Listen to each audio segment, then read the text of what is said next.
et bienvenue dans votre magazine de l'innovation. Je commencerai par l'une des plus spectaculaires d'entre elles qui est née en France il y a quelques années. Le cœur artificiel le plus avancé au monde. Eh bien, l'entreprise qui le conçoit vit en ce moment même une étape importante de son histoire puisque le lancement commercial est imminent. Alors j'ai avec moi mon premier invité Stéphane Piat qui est le directeur général de Carmat.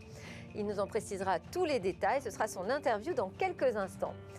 Et le temps du débat, lui, sera consacré aux commerces qui sont frappés par la crise Covid-19. Alors pour eux, la survie passe aussi par une greffe, mais qui n'a rien de chirurgical. Nous verrons comment mener au mieux une transformation numérique à marche forcée. Et puis nous retrouverons notre rendez-vous avec les mesures d'ondes mobiles, avec la révélation du niveau réel d'émissions électromagnétiques reçues par le corps d'un utilisateur de smartphone 4G. Et enfin, nous conclurons en restant dans le secteur médical avec un bond technologique réalisé dans la fabrication de médicaments. Mais tout de suite, place à l'interview.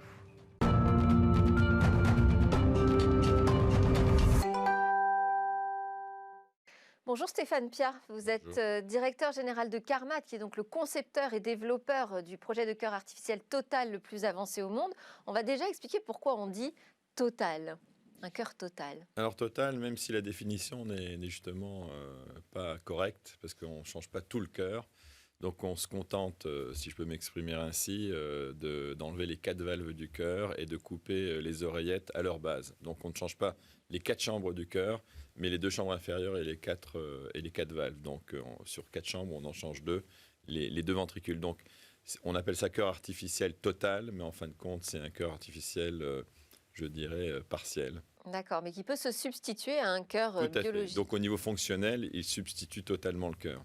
Et il a une autre particularité, c'est que c'est le premier cœur physiologique. Ça veut dire qu'il fonctionne finalement comme un corps vivant, un organe vivant. Alors tout à fait. Je pense que la grosse différence avec tous les dispositifs existants aujourd'hui, c'est que déjà on a ajouté l'autorégulation. Donc ça veut dire que notre cœur communique en continu avec le corps humain. Donc le flux sanguin s'adapte aux besoins du corps en continu, chaque demi-milliseconde.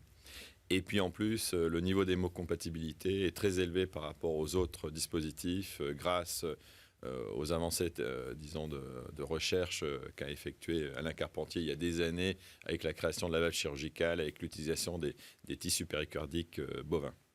Et alors là, la grande actualité pour vous, c'est l'obtention du marquage CE qui va vous permettre donc de commercialiser ce cœur artificiel dans tous les pays de l'Union européenne, mais aussi de ceux qui acceptent cette certification.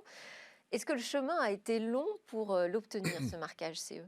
Oui, alors c'est comme quand on donne des objectifs aux gens, hein, tout dépend où on place la barre. Donc je pense que d'un point de vue, je dirais, de projet, je pense que 10 à 12 ans, ça dépend quand on pense que le travail a commencé, si c'est en 2008 quand la boîte a été créée, un peu avant quand la recherche a commencé, ou en 2010 quand la boîte a été cotée, mais enfin bon, on va dire que c'est en 2008. 12 ans pour arriver au marquage CE pour une technologie aussi compliquée, c'est assez court, je dirais.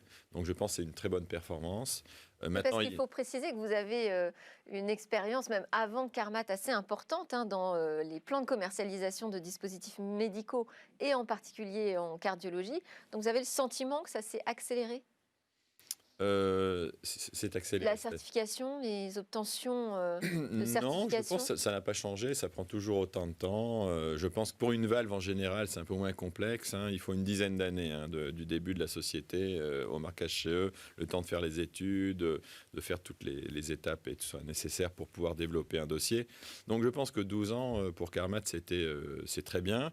Maintenant, il est clair que quand il y a eu l'offre publique initiale, il était annoncé 2013. Donc, si on regarde le prospectus de mise en bourse, c'est clair qu'on a 7 ans de retard. Maintenant, par rapport à une société normale, c'est une très bonne performance. Ça veut dire qu'il faut avoir des capacités justement d'investissement en R&D phénoménaux.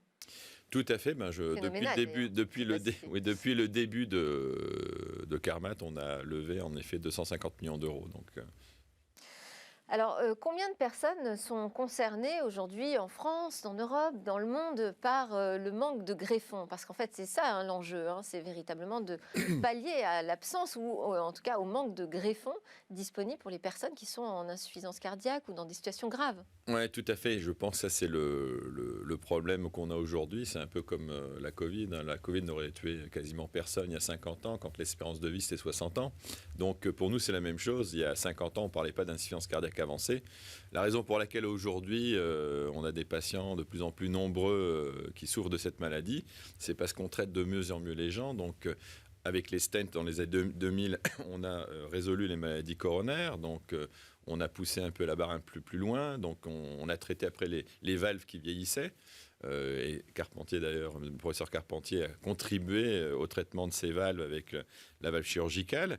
Et puis, une fois qu'on traite les valves, eh ben, c'est l'enveloppe du cœur qui se fatigue. Hein. Et donc là, il y a le problème du cœur qui ne bat plus.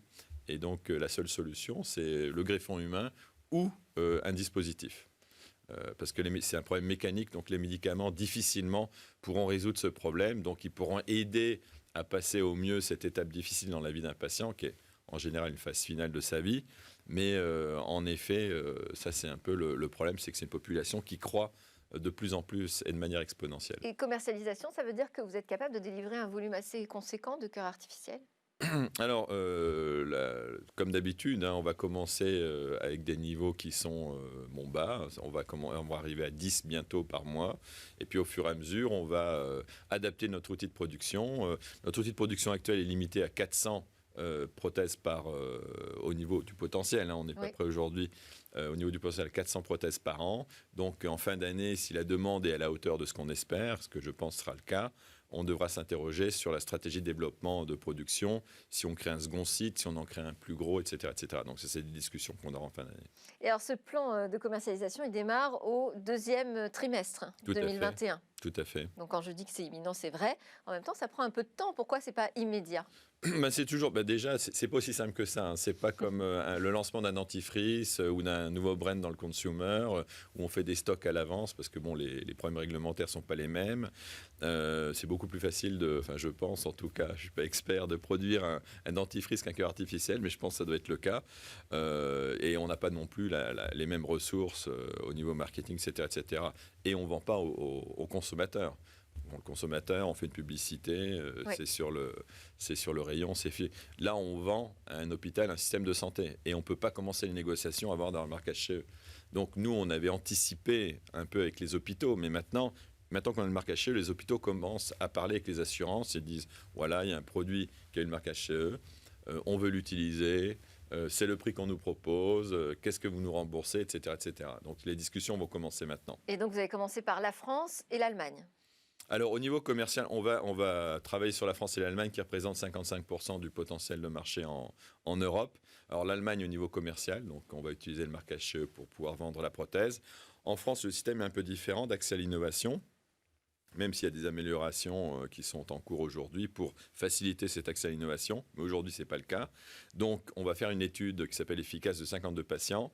À l'issue de cette étude, on pourra donner les résultats au gouvernement français ou au ministère de la Santé afin de demander un remboursement. Bon, bah oui, ce serait quand même bien que le cœur artificiel français serve les Français aussi. Merci beaucoup Stéphane Pierre, directeur général de Carmat, pour toutes ces précisions sur le lancement commercial du cœur artificiel le plus avancé au monde, je le rappelle.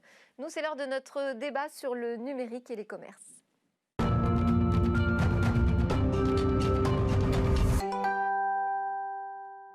Une des solutions de continuité, voire de survie pour les commerces face au confinement et restrictions sanitaires, c'est de basculer tout ou partie de leur activité en ligne. Alors plus facile à dire qu'à faire.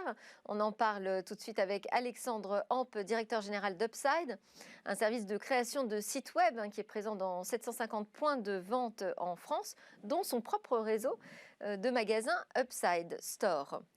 Et puis également avec nous Sidney Palti, président d'Altavia Hyperspread, qui est une plateforme de marketing local qui optimise le partage d'informations entre un siège et son réseau. Vous allez nous expliquer ça également. Et avec nous en visio, Jessica Nguyen, cofondatrice et directrice Europe de Flip & Nick, réseau social créé pour booster la visibilité des commerçants artisans et créateurs indépendants. Alors Alexandre Hampe, on va commencer ensemble. Est-ce que d'abord basculer son commerce en ligne, ça commence par créer son site internet? Est-ce que c'est ça la première étape? Bonjour. Alors, effectivement, la première étape, c'est peut-être déjà d'y réfléchir un petit peu en amont, parce que ça va pas. Il faut bien comprendre que la création de son site internet, effectivement, c'est une première étape, mais par contre, il va y avoir d'autres étapes, on aura l'occasion d'en parler, pour aller jusqu'au bout de la démarche, puisque l'objectif, c'est pas simplement d'avoir son site internet, mais c'est de promouvoir ses services et de continuer son activité sur le digital. Alors il y a combien d'étapes? Si je devais séquencer. Alors, je pense que la première étape, en termes de création de site internet, en tout cas, c'est la vision qu'on a chez Upside, c'est de pouvoir se lancer, effectivement, parce que c'est un nouveau métier, c'est un nouveau challenge pour les commerçants, notamment, ou les artisans. Eux, leur métier, c'est de vendre des produits, c'est de fabriquer des produits, c'est d'amener une expertise dans leur domaine. Donc, il faut arriver à se lancer. Et nous, le pari qu'on fait chez Upside, c'est d'arriver avec une plateforme où on peut créer en quelques minutes son site internet, très facilement, de manière presque ludique, avec déjà des designs, des templates qualitatifs, professionnels, créatifs, déjà tout fait. Voilà. Donc ça leur permet de se lancer Donc, sur une fois qu'on a créé son site, qu'est-ce qu'on doit faire? Alors une fois qu'on a créé son site, on commence pas par faire, enfin, je sais pas, hein, moi je suis pas une professionnelle de création de sites commerçants, mais on commence pas par faire l'inventaire, par voir quel est le besoin, à quoi doit répondre mon site. alors effectivement, ensuite, il faut faire l'analyse. En général, on connaît un petit peu ce qu'attend sa clientèle, puisqu'on la voit en magasin tous les jours. Maintenant, on va avoir une démarche un petit peu différente pour présenter son activité sur Internet. Voilà, c'est ça qui est important pour les commerçants, c'est ça qui est nouveau et qui est difficile à appréhender pour eux. Donc, C'est-à-dire qu'il faut se faire accompagner aussi sur cette démarche, c'est pas forcément il faut se faire accompagner et c'est pour juste ça utiliser un outil. Exactement. Et c'est pour ça que c'est là où je voulais en venir, c'est qu'avoir créé un site internet, en soi, ce n'est pas la finalité. L'objectif, c'est d'avoir son site internet et que ce site internet réponde aux objectifs business quand même des commerçants. Et donc cet accompagnement est nécessaire. Alors Sydney Palti, vous, avec Hyperspread, vous fréquentez beaucoup de points de vente et de professionnels du commerce. Quel est leur niveau de transformation numérique aujourd'hui? Alors, il est extrêmement disparate. Là, on s'est rendu compte pendant le confinement que justement, entre deux points de vente, parfois même d'une même enseigne, il y a un gap qui est absolument monstrueux en termes de maturité sur les outils digitaux. Alors, pour X raisons, il y a des gérants de magasins qui sont un peu plus à l'aise sur ces sujets, il y en a d'autres qui sont un peu moins. Je vais citer peut-être un exemple, c'est ce qu'on appelle le presence management, c'est la capacité d'émerger sur des carrefours d'audience, c'est-à-dire des moteurs de recherche et des GPS. Aujourd'hui, nous, on a en tête Google, on a en tête Waze. En réalité, il y en a 30 comme ça. Ouais. Et donc, pour émerger sur ces plateformes, il faut mettre à jour ces informations en ayant en face des algorithmes qui changent pratiquement quotidiennement. C'est pratiquement impossible à l'échelle humaine et sans outils. C'est ce qu'on fait justement chez nous, chez Hyperspread.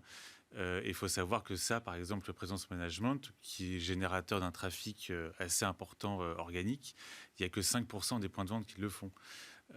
Donc ça peut paraître un peu paradoxal. Parce que quoi? Parce que ça prend du temps, parce que ça coûte de l'argent, parce que c'est un problème juste culturel, d'organisation? Je pense que c'est juste un décalage entre l'utilisation d'un client final qui va de plus en plus chercher, par exemple, Google à noter une progression de 30% de recherche locale sur les 3 dernières années. C'est absolument monstrueux. Et dans le même temps, il y a une courbe d'apprentissage, évidemment, sur les points de vente pour se mettre à la page. Et puis en plus, les gens comme Google, c'est pas des gens qui vont doucement, hein. Donc à chaque fois, il faut suivre les évolutions de ces plateformes. Et donc c'est pour ça que nous, on est là aussi pour accompagner les réseaux et les points de vente à se mettre. Une expertise en fait aujourd'hui, c'est ça. On va donner la parole à Jessica Nguyen de Flick & Pick. Je vais y arriver. Jessica Nguyen, bonjour. Bonjour. Alors justement, on dit que le commerce local profite quelque part davantage de la situation actuelle. Comment ça s'explique? Parce que si on part du principe que finalement on achète de plus en plus sur Internet, quelle différence ça fait, que ce soit avec un commerce local ou pas? Alors au niveau de la différence, un commerce local va être beaucoup plus concentré sur la qualité, On va être concentré sur un savoir-faire qui est beaucoup plus traditionnel que les plateformes de vente en ligne qui ne sont pas très regardants sur la qualité de leurs fournisseurs. Pour nous, travailler avec le local, c'est aussi travailler avec un savoir-faire. On parle beaucoup de Made in France, surtout en ce moment avec les différentes crises qu'il y a eu. Les Français sont beaucoup plus enclins à consommer une consommation qui est beaucoup plus locale et responsable. Le consommateur a changé ses envies.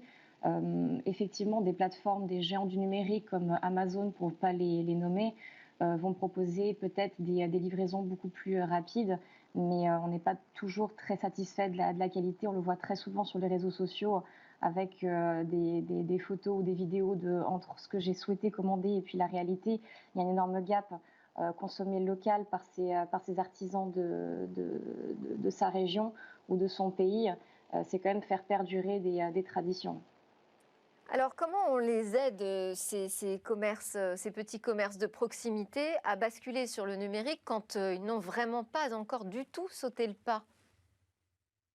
Oui, effectivement, c'est un élément qui est important. Jusqu'à maintenant, on va dire que tout ce qui était vente en ligne ou tout ce qui était réseaux sociaux, c'était optionnel, hein. Aujourd'hui, c'est nécessaire, c'est primordial pour un commerçant local ou un créateur indépendant de se mettre sur ces nouveaux outils du digital et du numérique. Beaucoup de plateformes émergentes, que ce soit des plateformes qui soient ultra locales, mises à disposition par les régions, par les communautés de communes, sont mises à disposition. Beaucoup d'acteurs qui étaient plutôt concentrés sur des grandes marques se mettent maintenant aussi à aider les indépendants. Pour les commerçants, on va dire qu'aujourd'hui, s'ils veulent communiquer, s'ils veulent se faire connaître, s'ils veulent avoir une chance de survivre face à la situation extraordinaire qu'on est en train de vivre en ce moment, ils doivent se mettre impérativement à utiliser des outils comme les réseaux sociaux, créer leur site internet, être référencés sur des plateformes comme Google ou différentes plateformes qui vont mettre en avant les indépendants, les commerçants locaux. C'est primordial pour leur survie. Alors, Jessica Nguyen nous a parlé un début de marketplace. Est-ce que finalement, ce n'est pas la solution, Alexandre Hampe, d'aller s'installer simplement dans une marketplace où tout est déjà là pour nous accueillir? Après, je pense qu'il n'y a pas une solution, il y a plusieurs solutions adaptées à chaque besoin. Et surtout, il y a un écosystème qui existe aujourd'hui qui a disponibilité en fait, des commerçants.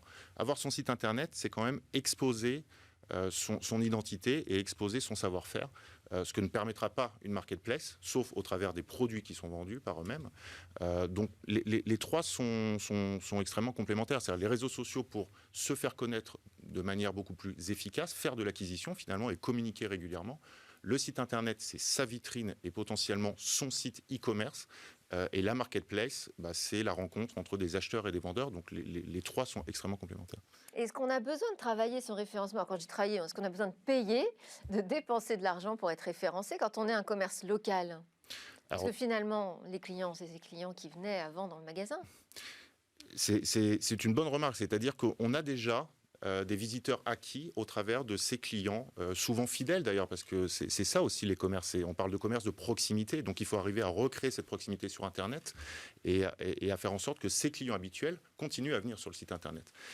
Néanmoins, l'objectif, surtout si on va vers de la vente en ligne, c'est de trouver des nouveaux clients. Et trouver des nouveaux clients, c'est loin d'être évident sur Internet. Il faut imaginer que même une personne très connaisseur d'Internet aujourd'hui n'ira sur moins de 0,03% des sites disponibles sur Internet. Donc imaginez pour un commerçant dont ce n'est pas le métier qui arrive aujourd'hui et on lui dit il faut numériser ton commerce, le vrai challenge. C'est pour ça que tout à l'heure on disait le site Internet c'est une première étape indispensable, mais après le chemin est extrêmement long pour eux. Alors, les réseaux sociaux, Cinépalti, je sais que vous avez vécu en Chine. Absolument. Alors, en Chine, en ce moment... C'était il y a longtemps. C'était il y a longtemps. Mais alors, en ce moment, je vous mets à jour, on parle beaucoup du social commerce. C'est-à-dire que finalement, les gens achètent à travers les réseaux sociaux qu'ils utilisent. Et alors, dans ce cadre, le site Internet n'a plus aucune raison d'être. Est-ce que ce n'est pas la recette du passé, ça ? Je pense que c'est deux sujets différents et que les deux sont très complémentaires. En général, le site Internet a une fonction aussi assez transactionnelle. alors qu'on va communiquer sur les réseaux sociaux, mais qui deviennent par contre une vitrine pour les commerçants qui devient extrêmement important. Il faut leur apprendre ça, à utiliser les réseaux sociaux. Il faut leur apprendre, et là encore, pour que la maturité rattrape la réalité, il y a un peu de chemin. Pendant le confinement, 40% des consommateurs ont découvert des commerces de proximité via les réseaux sociaux, autour de leur zone de chalandise, généralement autour de leur habitat. Et c'est 2/3 des utilisateurs Facebook qui se sont déplacés dans un magasin parce qu'ils ont été confrontés à une communication locale sur Facebook. Donc on voit bien l'importance à la fois des réseaux sociaux et à la fois du local qui revient en force, parce qu'évidemment on est plus touché par un commerce en bas de chez soi que par une communication nationale qui peut être un peu plus générique, un peu plus lisse. Jessica Nguyen, je vous redonne la parole. Vous avez évoqué les régions, les villes qui peuvent mettre en place une sorte de marketplace, en fait, qui vont accueillir les commerçants. Est-ce que vous avez le sentiment aujourd'hui qu'elles jouent, ces régions et ces collectivités, qu'elles jouent suffisamment leur rôle pour soutenir les commerces sur leur transformation numérique ? Alors, je pense qu'elles rattrapent leur retard. Je pense que jusqu'à maintenant, justement, tout ce qui est communauté de communes, tout ce qui est relatif aux régions, aux villes, n'ont pas assez mis l'emphase par les associations de commerçants sur l'importance du digital et sensibiliser les commerçants aux nouveaux outils du digital, que ce soit réseaux sociaux, que ce soit plateformes de référencement ou de sites internet. En parcourant les différentes régions en France, on s'est bien aperçu que pour certains commerçants, créer déjà un compte sur un réseau social, c'est tout un monde. Pour eux, c'est compliqué. Donc je pense qu'effectivement, les élus locaux ont un rôle très important à jouer, qu'aujourd'hui, ils mettent à disposition des guides. Il y a de plus en plus de jeunes qui sont engagés pour aider les commerçants dans leur transition numérique. On peut dire qu'il y a un gros retard à combler. Seulement 15% des commerçants indépendants en France sont digitalisés, ce qui est un chiffre qui est vraiment faible. On sait que pour les commerçants, ils n'ont pas forcément le temps de s'occuper de leur transition numérique, pas forcément les moyens, parce que c'est quelque chose qui va coûter cher. Et puis, comme disait une des personnes sur votre plateau, effectivement, faire cette transformation numérique, ça peut paraître très compliqué parce que les commerçants ne savent pas par où commencer. Donc oui, les comités de communes, les associations de commerçants ont un énorme rôle à jouer.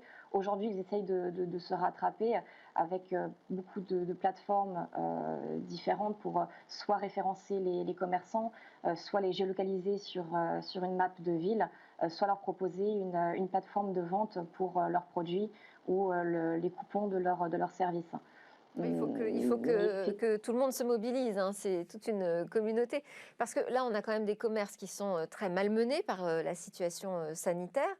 Et on leur dit, en plus, il va falloir investir, votre chiffre d'affaires est chahuté et il va falloir investir dans cette transformation numérique. Est-ce que c'est une période évidente pour vous qui vendez ces solutions numériques? Vous arrivez à trouver les bons arguments ?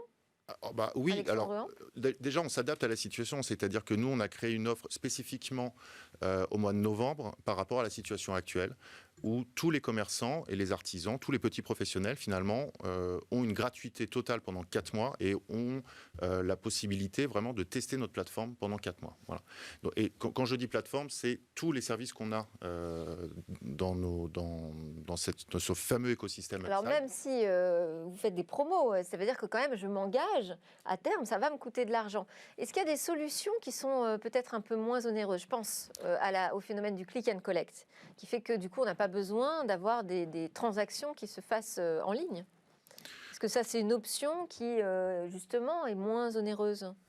Alors, moins onéreuse, nous, nos solutions, elles sont à moins de 30 € par mois. Donc, je pense que si le commerçant peut prendre 4 mois pour tester, créer son site internet, s'améliorer, et surtout, c'est là où je voulais en venir, nous, on amène pendant ces 4 mois un véritable accompagnement, soit de manière physique au sein de nos magasins pour accompagner ces commerçants. Parce que vous avez ouvert des boutiques pendant le confinement. Nous, on a ouvert des boutiques pendant le confinement, effectivement.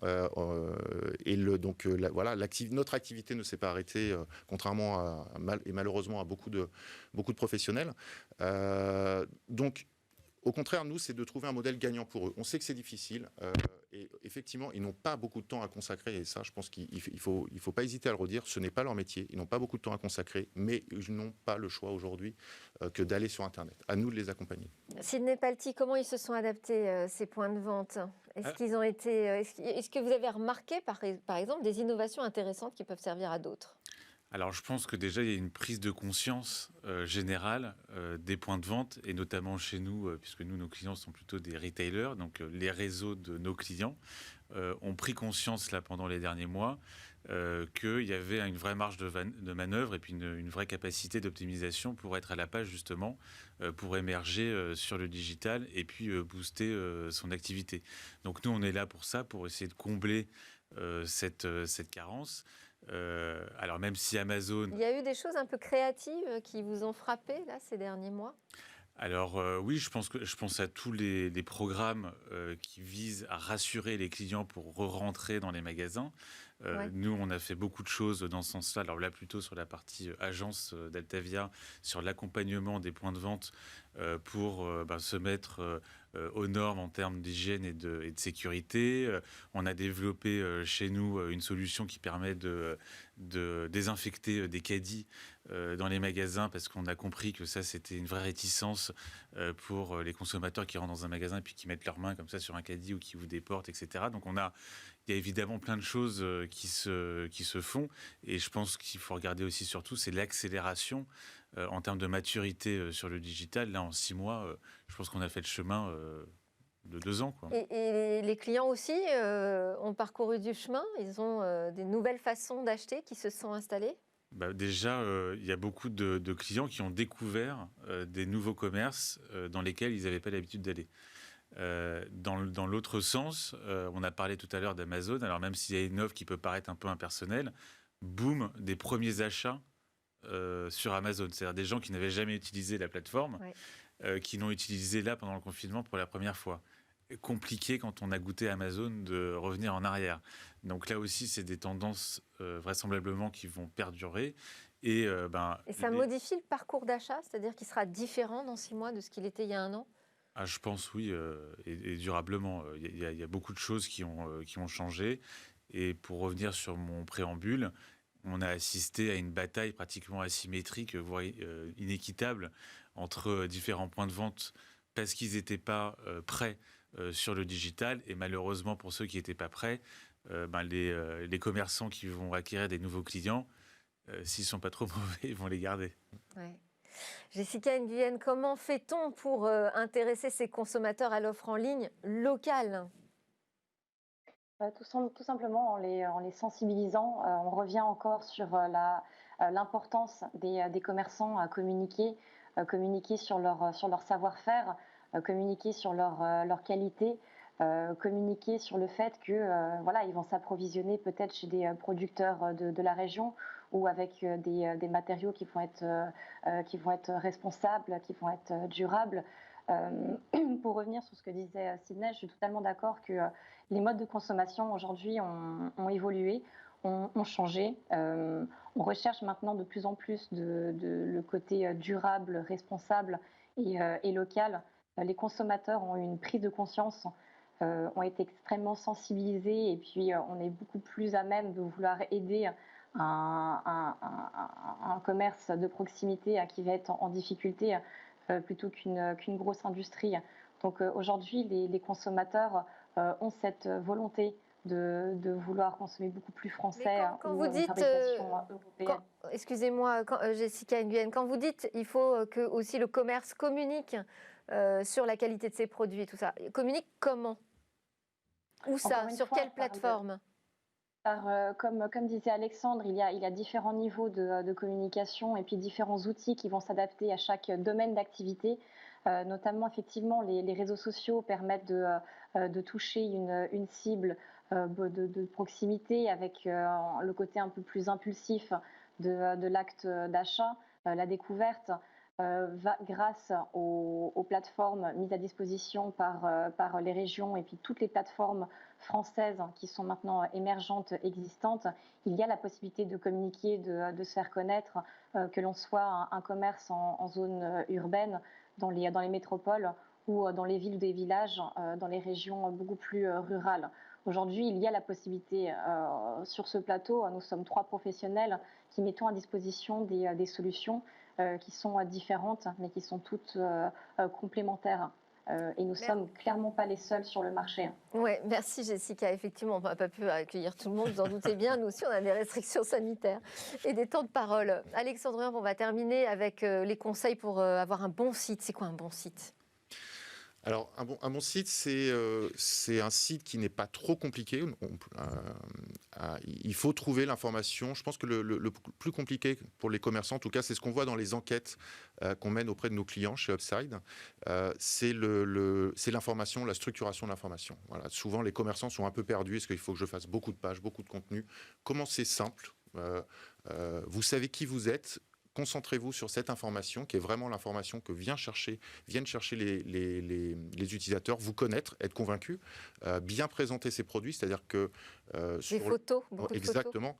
Photos. Nous, les clients qui choisissent Upside pour faire de la vente en ligne, qui mettent leurs produits en ligne, on fait un effort particulier pour valoriser les photographies de leurs produits. C'est essentiel. Et surtout, le troisième point, et je pense que Jessica et Sydney diront la même chose, c'est que pensez à vos clients si vous faites de la vente en ligne, allez jusqu'au bout de la démarche. En magasin, lorsqu'un client achète, voilà, on s'adresse correctement à lui, on lui répond, on le sert. Le sens du service est extrêmement important en retail. Il est tout aussi important sur le digital, sauf qu'on n'a pas la personne en face de soi, donc on peut avoir tendance à l'oublier. Donc il faut communiquer lorsqu'on doit livrer des produits. Amazon le fait très bien, on ne va pas faire la publicité d'Amazon sur ce plateau jusqu'au bout, mais un de leurs secrets, ça a été de livrer rapidement, mais surtout aussi de communiquer avec leurs clients. Tout commerçant peut le faire, c'est juste une nouvelle gymnastique. Voilà. Donc ça leur fait une nouvelle fois beaucoup de choses à apprendre. À nous de les accompagner vraiment étape par étape. Alors ce sera votre mot de la fin, Sydney Palti. Qu'est-ce qu'on fait du coup de sa boutique physique ? On la ferme, elle disparaît, on l'adapte ? Elle va forcément exister dans le futur, mais avec une utilité différente de ce qu'on a connu. Maintenant, les gens se déplacent en magasin pour chercher une expérience, pour chercher quelque chose qu'ils ne trouvent pas sur Internet. Et je pense qu'il ne faut pas aller contre ça. C'est simplement un changement de destination. C'est plus un showroom, finalement, aujourd'hui, le magasin ? Ça peut être aussi transactionnel, mais simplement, on cherche peut-être un service qui est différent, on cherche une offre qui est différente que celle qu'on va trouver sur Internet. Et ça, c'est... Donc l'accueil est très important aussi. Extrêmement important. Et là aussi, ce qu'on a compris ces derniers mois, c'est que tout le monde est resté chez soi et assez rapidement quand même, les personnes ont été un peu lassées et on a tous eu envie de retrouver de l'activité sociale et puis de se déplacer en magasin aussi. Donc on continue avec les magasins. Merci beaucoup à tous les trois. Jessica Nguyen, directrice Europe de Flip & Pick. Et Alexandre Orme, directeur général d'Upside, et Sydney Palti, président d'Altavia Hyperspread. Alors, voilà, on avait donc des vendeurs de solutions, donc vous avez parlé de vos solutions, mais vous avez quand même donné des conseils aussi très génériques qui, j'espère, seront utiles au grand nombre. Nous, juste après la pause, nous allons dévoiler des mesures d'ondes qui ont été réalisées sur des smartphones 4G. Alors, je peux déjà vous dire que les résultats sont très différents des valeurs inscrites sur les packaging.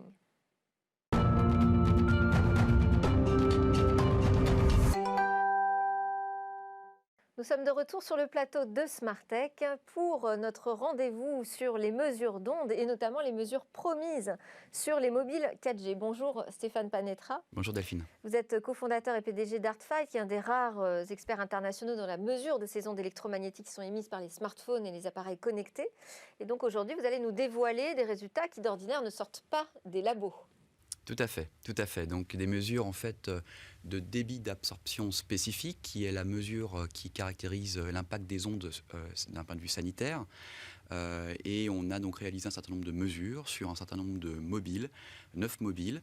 Il faut voir qu'il y a énormément de mesures à faire pour pouvoir caractériser un mobile dans sa complétude. Alors oui, comment ça se passe une mesure de DAS ? Alors je crois qu'on a une petite vidéo qui explique un petit peu ces éléments-là et on voit qu'en fait une mesure de DAS se passe en plusieurs phases. Il faut vraiment imaginer que cette mesure qui caractérise l'impact sanitaire se fait sur un mannequin qui a la forme d'un corps humain.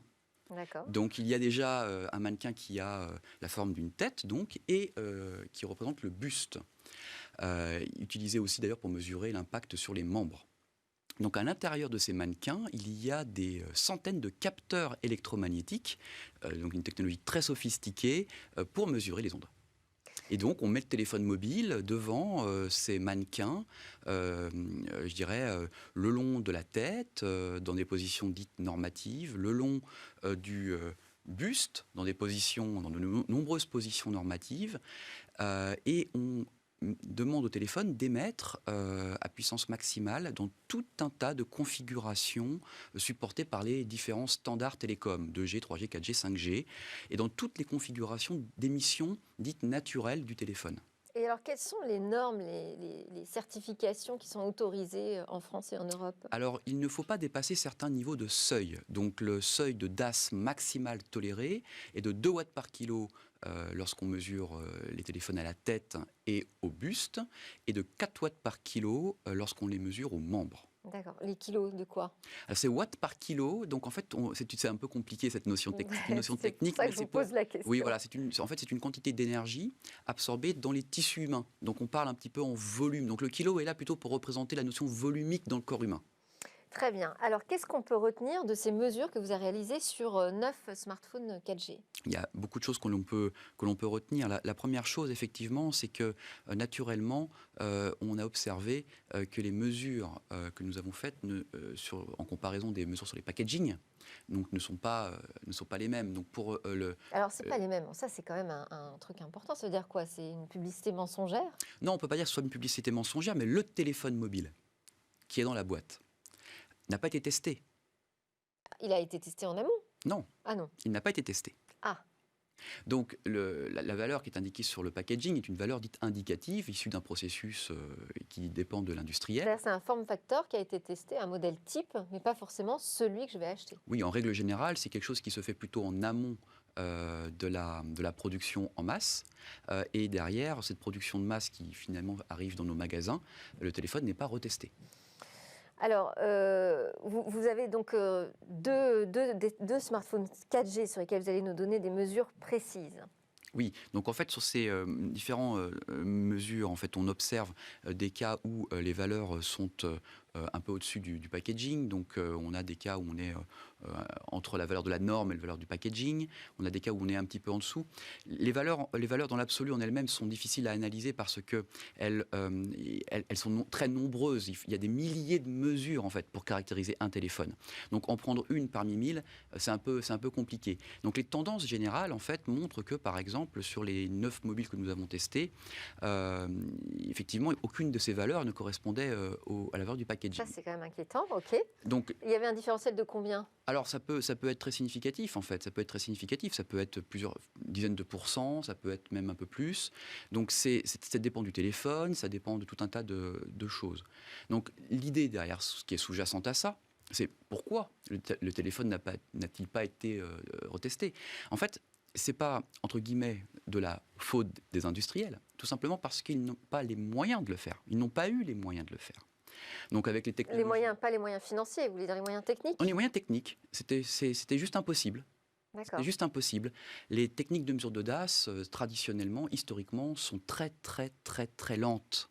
Et est-ce qu'on a vu déjà des téléphones justement retirés du marché parce qu'on a constaté a posteriori que les émissions étaient trop importantes? Tout à fait. Et ça représente entre 10 et 15% des mobiles mis sur le marché observés sur les dernières années. Et c'est la police des télécoms, hein, l'ANFR, qui vient faire ces contrôles. Ce sont des informations publiques. Et en règle générale, les industriels doivent remettre à niveau les téléphones lorsque c'est ça, ou alors retirer les produits du marché. Ça veut dire que le DAS, il évolue au fil du temps? Ah, il évolue au fil du temps, il évolue d'un mobile à l'autre. La preuve en est puisque les mobiles ont été rappelés, alors qu'ils ont été certifiés. Donc il y a bien quelque chose... Et après, ça peut se corriger? Ça peut se corriger, mais ce n'est pas sans conséquence. Se corriger... En général, ça se fait en diminuant la puissance d'émission par un nouveau réglage logiciel que les industriels, en règle générale, peuvent envoyer à travers le réseau. Et la puissance diminue. Mais quand la puissance diminue, la connectivité, la qualité de réception diminue aussi. Les opérateurs, en général, n'aiment pas trop ça parce que quand on a des défauts de réception, on s'interroge plutôt sur la qualité du réseau, alors que parfois, la problématique peut venir du mobile lui-même. Et vous avez des comparaisons entre un smartphone neuf et un smartphone qui a vécu 1 an dans la poche d'un utilisateur? On a observé des rapports 2 sur la valeur de DAS à la hausse sur certains mobiles. C'est-à-dire x2 x2. Ah oui, quand même. Oui. En fait, c'est En combien d'espace-temps?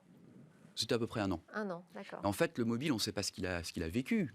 Ce mobile-là, il appartenait à quelqu'un, il a fait tomber, il n'avait pas de marque particulière sur lui. Mais c'est pour vous dire qu'en fait, c'est quelque chose qui nécessite toute notre attention. La bonne nouvelle, c'est que maintenant, c'est possible de tester tous les téléphones. C'est possible également d'aller les tester après la mise sur le marché, potentiellement un jour en boutique. C'est un objectif. C'est un objectif, en tout cas. C'est une observation sur la tendance marché, en tout cas. Et on avait parlé déjà dans ce rendez-vous sur les mesures d'ondes du fait que ça pourrait être intéressant d'avoir des mesures à 0 mm du corps. Qu'en est-il des résultats qui sont sortis à 0 mm? Alors, des tests que vous avez réalisés sur ces 9 smartphones. Les tests à 0 mm existent déjà pour les membres, mais la limite tolérée est à 4 watts par kilo, parce qu'il n'y a pas d'organes vitaux. Et là, sur les résultats, vous avez constaté qu'on était au-dessus? Sur les mesures au body, enfin au corps, oui. Donc au buste, excusez-moi. Là, en fait, le seuil est à 2 watts par kilo et la France s'est positionnée pour dire que ce serait pertinent que les tests se fassent à 0 mm et plus à 5 mm du corps humain par rapport aux évolutions des usages. Il y a débat sur ce sujet, mais la France s'est positionnée et des discussions au niveau européen. Et là, dans ce cas-là, les mesures sont au-dessus des seuils de 2 watts par kilo. Systématiquement? Systématiquement, en tout cas dans ce qu'on a observé sur les 9 mobiles. Tous les tests réalisés, donc les niveaux réels sont au-dessus de ce qui est normalement acceptable? Sur les mesures à 0 mm, dans le cas où cette évolution réglementaire devenait réelle, il y aurait donc nécessairement des ajustements à faire sur les mobiles parce que les seuils aujourd'hui observés seraient dépassés. C'est très clair. Merci beaucoup Stéphane Panetra, cofondateur et PDG d'Artfy, pour ces mesures dévoilées dans Smartech. À suivre, une innovation très prometteuse pour accélérer la fabrique de médicaments.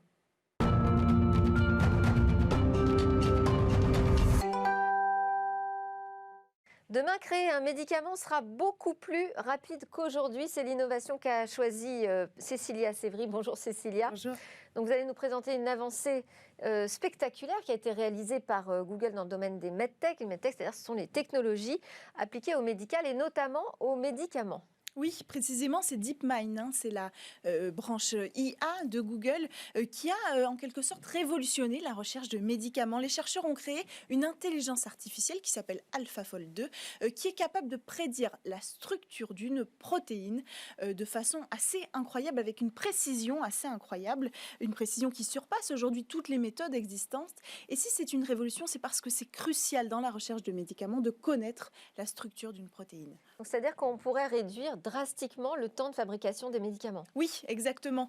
C'est ça qui est intéressant ici, c'est que... Alors, on va faire un petit point d'abord, peut-être sur les bases, au niveau de la protéine. La protéine, on la retrouve, les protéines, dans tous les mécanismes de base de tous les processus biologiques du corps humain. Connaître la structure exacte d'une protéine, c'est essentiel à la fabrication d'un médicament. Pourquoi ? Parce que ça permet de créer une molécule qui va pouvoir s'accrocher à cette structure, se lier à cette structure pour pouvoir modifier les fonctions de la protéine en cas de maladie. C'est comme ça qu'on va créer un nouveau médicament. Mais aujourd'hui, 1/4 seulement des protéines présentes dans notre corps ont été utilisées, ciblées pour la création de nouveaux médicaments. Donc cartographier l'ensemble des protéines humaines, ça représente un véritable intérêt, mais aussi un véritable challenge. Pourquoi ? Parce que c'est très long et très coûteux aujourd'hui de cartographier la structure d'une seule protéine. Les méthodes qui existent jusqu'à présent, c'est par exemple la cristallographie par rayon X. Ça prend 1 an pour faire ça. C'est une technique qui consiste à transformer une solution de protéines en un cristal. En fait, on va pouvoir ensuite l'étudier par rayon X, par diffraction, pour obtenir la structure de cette protéine. Mais ça prend 1 an et ça coûte près de $120 000 pour une seule protéine. Pour une seule. Et donc l'IA permet d'analyser toutes nos protéines ? Oui, en tout cas, c'est ce que montre le premier essai. AlphaFold, qui s'est entraîné avec 170 000, soyons précis, structures protéiques, a réussi à tester en moins de 30 minutes seulement cette intelligence artificielle a pu donner la structure d'une protéine avec un degré de précision de 92%. Elle a donc pu proposer cette modélisation en 3D et pour ça, Google, pour rentrer dans le détail, a créé 16 puces équipées de 128 TPU. Ce sont des unités de traitement tensor, autrement dit, des processus qui vont permettre à l'intelligence artificielle d'étudier la séquence ADN. Parce que pour que ça marche, on donne à l'intelligence artificielle la séquence d'acides aminés de la protéine qu'on va étudier. À ce stade, on n'a pas beaucoup plus de détails. Google n'a pas publié encore tous les résultats techniques de cette avancée, mais le monde médical est quand même dans l'attente de voir si ça fonctionne, parce que passer de 1 an à 30 minutes pour une seule molécule, ça pourrait effectivement révolutionner le secteur de la recherche médicale.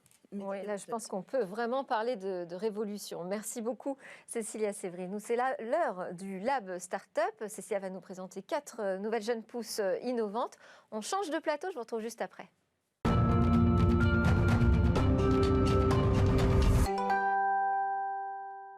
Merci à tous de nous avoir suivis. J'espère que vous aurez apprécié comme moi toutes ces découvertes, notamment autour du médical, des prouesses technologiques et également des innovations. Alors je vous souhaite une excellente journée et je vous dis à demain pour de nouvelles discussions sur la tech.